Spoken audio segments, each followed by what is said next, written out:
What started as a simple nightclub raid turned into one of the biggest human trafficking discoveries in Texas. The Arlington police say they shut down a human trafficking operation at a gentleman's club. 2 managers were arrested. The FBI and Delta Force rescued the innocent and uncovered $1.2 billion in criminal money. At exactly 11:45 p.m., under the neon haze of Dallas, Texas, the night suddenly shattered. 1 second, Harry Hines Boulevard looked like any other busy nightlife strip. The next second, it exploded into a full-scale federal operation. Flashbangs went off, shouts filled the air, boots hit the pavement like thunder. Federal agents stormed a popular nightclub, and in just minutes, the building flipped from music and lights to chaos and cold reality. Inside, agents yelled, "Hands where we can see them!" And in the middle of that panic, 41 suspects were taken down, handcuffed and dragged out. But the real shock came moments later. Behind a locked storage room door, agents found bricks of cocaine and fentanyl stuffed inside speaker boxes and fake liquor crates. Cash, over $30,000, was hidden in the DJ booth. Laptops, passports, fake IDs, ledgers. It was clear this wasn't just a party place.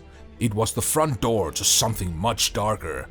Then, agents discovered something worse than drugs or money. Inside tiny rooms behind staff-only doors, they found women, teenagers, and even children. Employees at Chicas Locas were performing illegal sex acts on customers in exchange for money. And those proceeds then were distributed amongst managers at the business. Some were barefoot. Some had raw marks on their wrists. Some could barely speak.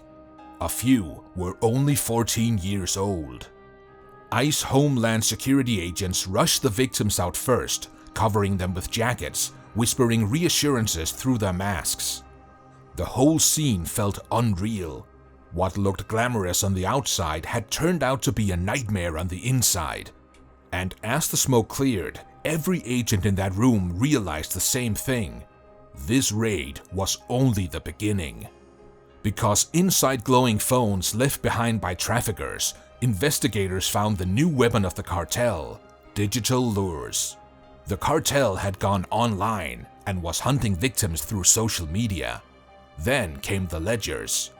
A thick notebook with coded names, ages, and prices. And every road in those ledgers pointed to one name, a ghost in the criminal underworld, Toro. Real name, Juan Carlos Sales Medina. But throughout the border region, people called him El Toro, the Bull. He had been deported 10 times, but somehow always came back within weeks. He looked like a businessman on paper. In reality, he was the mastermind behind a human trafficking empire stretching across states and across borders. Shell companies, nightclubs, tire shops, freight centers, real estate fronts. Everything tied back to him. But what terrified investigators wasn't just how large his network was, it was how organized it was. All planned with military-level precision, and then came the discovery that changed everything. Inside ICE's cyberforensics lab, encrypted cartel messages began to decode. One message said, "Blue Lantern approved. Proceed." Blue Lantern was the secret internal codename for an FBI tracking program. That meant someone inside the system was feeding the cartel federal information. Someone is helping Toro stay one step ahead. As agents tracked the money, things got even bigger. This was no small underground operation. This was a global machine. And the suffering at the bottom of it was happening right here in the United States. The report hit Washington, and the White House demanded answers, fast. And with that, Operation Night Vale was born. This wasn't going to be a normal FBI raid. The FBI brought in the hostage rescue team. ICE and Homeland Security brought intelligence and surveillance. DEA brought confirmation of drug movements. But the target was heavily armed, heavily guarded, and built like a fortress. That's when the call was made. Delta Force was joining the mission. The same elite unit sent to hunt global terrorists was now being deployed on US soil to save children trapped in cages. But then also other people are being detained while we question them to see their participation or if they're a victim or if there's anything else that they want to share with us. You could share a number how many of the detainees at this point? I don't have that. There's multiple people, yeah. For the first time in years, America's most elite operators and federal law enforcement would move together as one unit under one flag. That night, the lights across the command center flickered as digital maps lit up the wall. Locations, heat signatures, security towers, and guard rotations. Toro's second compound had been found, a fortified warehouse in southern Dallas. Hostages were inside, dozens of them. Some children were taken from the nightclub days earlier. The mission brief was simple: no victims left behind. Capture Toro alive if possible. Neutralize any threats. Everything was set. Execution of Operation Nightvale. At 2:15 a.m., the command came through. Execute Nightvale. 3 MH-60 Blackhawks roared across the industrial zone, running dark. On the ground, armored convoys rolled forward silently. Inside the lead helicopter, Delta operators checked their weapons. Calm, focused, their faces painted in matte black. As they approached the compound, thermal scans revealed clusters of armed guards and a separate heat signature group, hostages, locked away in the far west corner. At 2:29 a.m., the first team fast roped down. Boots hit the gravel, and the night exploded again. Flashbangs detonated, gunfire erupted, sparks flew off steel doors. Delta operators swept corners with clean, controlled bursts.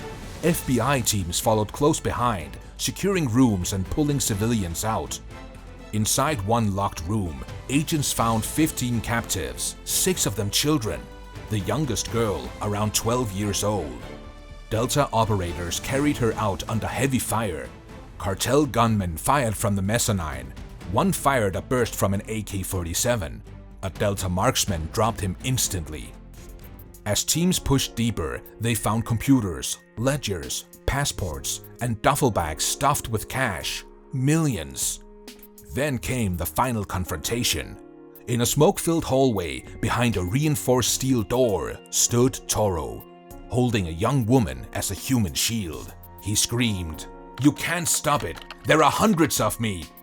Before he could pull the trigger, a Delta sniper fired a single surgical shot. The hostage dropped unharmed. Toro collapsed. Target secured. Outside, medics treated victims. Evidence was collected. Suspects were loaded into armored vans. By 4 a.m., the entire operation was over. 28 suspects arrested. 4 neutralized. Every hostage was rescued alive.